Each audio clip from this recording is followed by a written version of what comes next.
Oh, you guys are ruining this country. You know that, right? Liberals already ruined it. Oh, there we go. Okay. Donald Trump has decided a ceasefire between Russia and Ukraine is not enough. Ed Martin has been appointed as a special attorney to investigate the J6 committee. Real quick, what about the January 6th committee? Did they destroy evidence? Is there criminality there? Of course. Marco Rubio destroys the media's narrative to their faces. You know, there is concern from the Europeans that President Zelensky is going to be bullied. And Maryland Governor Wes Moore now thinks he is the commander-in-chief. I am the commander-in-chief of the Maryland National Guard because as the commander-in-chief, this is something I take very seriously. I'm going to show you both sides of the story and then give you the truth. So it looks like the big takeaway from the Alaska summit is a major shift in President Trump's strategy for the war in Ukraine. He's now apparently moving away from pushing for a ceasefire and is instead aiming for a comprehensive peace agreement to end the war entirely. This is a significant change, and it's worth digging into what this actually means, because on the surface it sounds great, but the details here are a little murky. Let's start with what the president himself said. He posted earlier saying let's start with what the president said. He posted earlier saying it was determined by all that the best way to end the horrific war between Russia and Ukraine is to go directly to a peace agreement, not a mere ceasefire agreement, which oftentimes do not hold up. And reporting from sources who were on the call between Trump, Zelensky, and other European leaders, it seems to back this up, claiming that Trump relayed that Putin isn't interested in a temporary halt, but a final deal. This is something that would have never happened under the Biden administration because they would have never sat down and talked to Putin. Now, on one level, this makes perfect sense. Of course, a permanent peace is better than a temporary ceasefire. Nobody would argue that. A ceasefire is a tool, not the end goal. But the reason you almost always see a ceasefire come first is because they're easier to lift. Getting two sides to just stop shooting for a week is hard enough. Getting them to agree on territorial boundaries, security guarantees, and war reparations, that's a monumental task. The skeptical view here is that by skipping the smaller achievable step, you might just making the final goal impossible to reach. You're essentially saying we're not going to solve the easy problem first. We're going straight for the hardest problem imaginable. And in Donald Trump fashion, the art of the deal looks like it's going to work. Monday, President Zelensky from Ukraine will be traveling to D.C. He was told to wear a suit this time. Tonight, a new split in the push to end the war in Ukraine as the country's president heads to Washington Monday for a face-to-face conversation with President Trump. Jerika, tonight the president is reversing course, saying he's no longer seeking an urgent ceasefire in Ukraine, but now agrees with Russian President Vladimir Putin that pursuing a peace deal is the best way to end the war. And when you start to look at some of the supposed terms floating around, none of which we can actually confirm, you really start to wonder how close they actually are. Newsmax had a correspondent report that, according to sources, Putin is now offering some interesting concessions. One of them is that he's dropping his objection to teaching the Ukrainian language in Ukrainian schools. I'm going to be honest. I didn't even know that was a top 10 issue for him, but okay, thanks. Good. If you don't want the language taught there, that's okay with me. I don't want anybody teaching anything but English in the schools here in the United States. So Donald Trump has pulled off a monumental task. By meeting with Putin first, it now puts the pressure on Zelensky and the rest of the European Union. In our next story, Marco Rubio went on to CBS Face the Nation this morning with Margaret Brennan. And here, Marco is just being Marco. You've got to love it. You know, there is concern from the Europeans that President Zelensky is going to be bullied into signing something away. That's why you have these European leaders coming as backup tomorrow.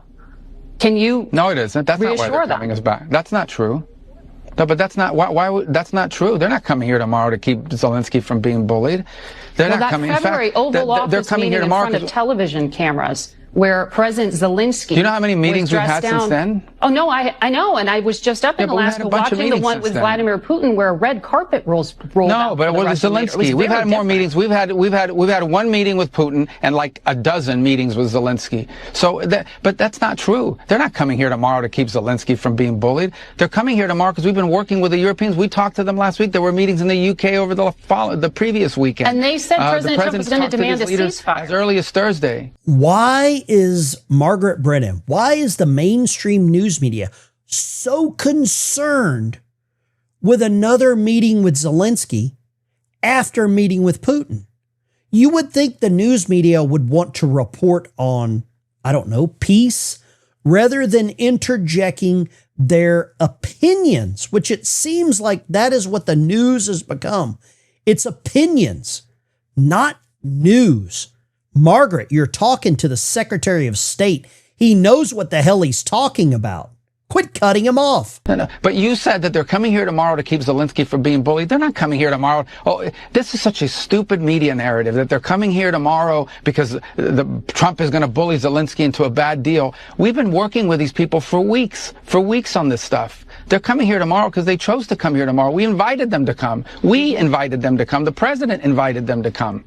But the president told those European leaders last week that he wanted a ceasefire. The president went on television, said he would walk out of the meeting if Vladimir Putin didn't agree with one. He said there would be severe consequences if he didn't agree to one. He said he'd walk out in 2 minutes. He spent 3 hours talking to Vladimir Putin, and he did not get one. So there's because obviously things happened during that meeting. Well, because obviously look, our goal here is not to stage some production for the world to say, oh, how dramatic, he walked out. Our goal here is to have a peace agreement to end this war, okay? And obviously we felt, and I agreed, that there was enough progress, not a lot of progress, but enough progress made in those talks to allow us to move to the next phase. If not, we wouldn't be having Zelensky flying all the way over here. We wouldn't be having all the Europeans coming all the way. The news media feels jilted, because they've not been involved. There was not a single question taken after the press conference with Vladimir Putin and Donald Trump. And I'm glad that there wasn't, because the less the media knows, the less that the rhinos, the less that the deep state knows. The best thing that Donald Trump has done is cut off the news media and patch the leaks that were coming out of his administration. Trump 1.0, they were leaking actual phone calls from the president to world leaders. The news media is finished. The next big story is Governor Wes Moore out of Maryland. And he is now upset because Donald Trump has called up the National Guard. Wes Moore thinks that he knows more than the commander-in-chief. And I believe Wes Moore is setting up and he is positioning himself to be the Democrat candidate 2028. He is Obama, I would say 3.0. Check this out. I am the commander-in-chief of the Maryland National Guard. Period and full stop.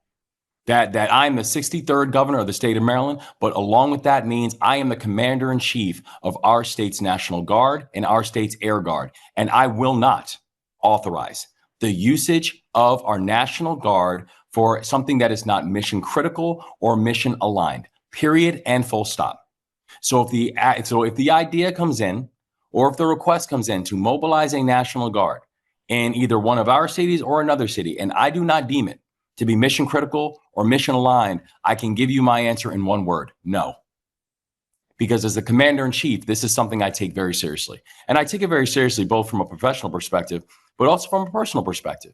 Because unlike the President of the United States, I've actually worn the uniform of this country. Unlike the President of the United States, I actually deployed overseas and fought on behalf of the United States of America. I know what it's like to say goodbye to my family. I know what it's like to wear a U.S. issued military uniform. I know what it's like to patrol communities.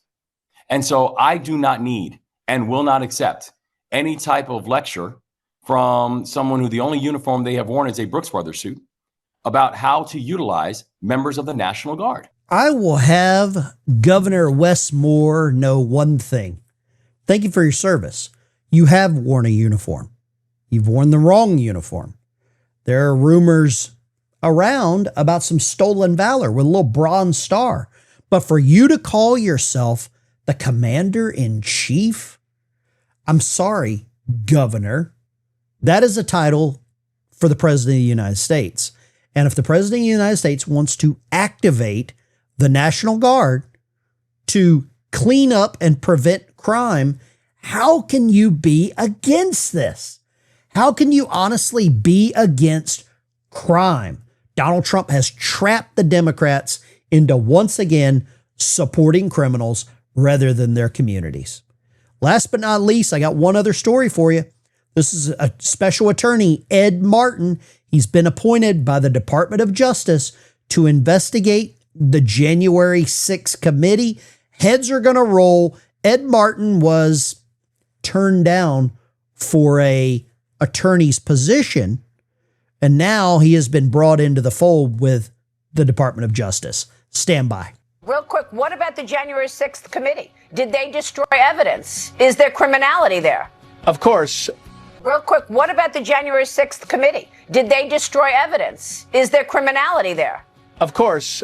Of course, we're all in that too. And trust me, a lot of people did not get a pardon that were involved in the select committee, and they ought to be keeping an eye on their mailbox, because there's a lot to be asked about. And the pardons that were given out were done by an auto pen. Are they legitimate? Well, yeah, I'm the pardon attorney, so I'm in that too. I can tell you we're investigating how the pardons were granted. It was not like anything in the history of America what not Joe Biden, his staffers did, not just with the auto pen, but with faking him out on the memos. More to come, Maria. I'm telling you, Pam Bondi has let us loose, and when this comes out, it'll take the whole of these people's hoaxes down, and we're doing it bit by bit, and it's fantastic. It's a great privilege. Unbelievable. So there you saw Special Attorney Ed Martin on with Maria Bartiromo this morning. He said, quote, Pam Bondi has turned us loose. The investigations, the subpoenas are on the way. People watching, I hope you have some patience, because what is going on is absolutely amazing. History is being made every day. Donald Trump is going to get a peace deal done, not just a ceasefire, a peace deal.